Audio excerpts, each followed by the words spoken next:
খুলনার বিপক্ষে ম্যাচের শেষ ওভারে সাইফুদ্দিনকে বল দিতে নিষেধ করেছিলেন রংপুর কোচ মিকি আর্থার, কিন্তু অধিনায়ক সোহানের চাওয়াতেই বোলিংয়ে সাইফুদ্দিন। নিউজ 24 এর সাথে আলাপচারিতায় কথা বলেন রংপুরে তার বিপিএল জার্নি নিয়ে। সাক্ষাৎকারটি নিয়েছেন শুভদেব নাথ, ক্যামেরায় ছিলেন আমিনুল ইসলাম।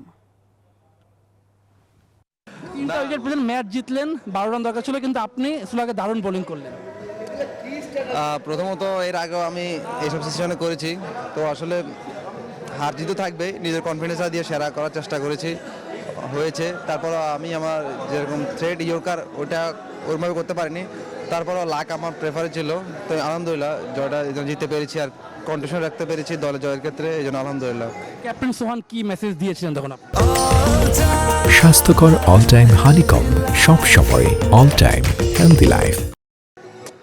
না, উনি সবসময় আমাকে বলে তুই কুল থাক, তুই যদি 4 ওভার 50-60ও খাস আমার প্রবলেম নাই, তুই আমাকে খেলে দিবি জায়গা মতেই, কোয়ালিফায়ারে হোক ফাইনালে হোক বা নুন টাইম হোক। তো একটা ক্যাপ্টেন্সের কাছ থেকে যখন আমি এটা শুনি, তো আমি আসলে খুব রিল্যাক্স এবং থাকি আর কি, প্রেশারটা নিই না। মিকি আর্থার কি মেসেজ দেয় ড্রেসিং রুম বলে যখন মাঠে নামেন তখন কি মেসেজ আপনাদের দেয়?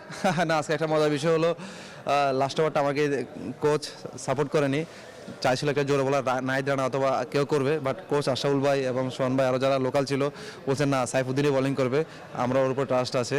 হয়তো ও এখন আমাদের সাথে ওইভাবে চিনে না, তারপর ইনশাল্লাহ পরে ওকে আমরা ভুল প্রমাণ করেছি, বিশেষ করে আমি। তো এই জিনিসটা পরে আমি ড্রেসিং রুমে এসে জানতে পেরে আমার কাছে খুবই ভালো লাগতেছে। প্লেঅফ নিশ্চিত করে রংপুর সবার আগে টানা 7 জয়, কেমন লাগছে? না, অবশ্যই আলহামদুলিল্লাহ, কারণ আমরা আসলে মাটিতে পা রাখতেছি, কারণ ক্রিকেট খুবই খারাপ একটা খেলা।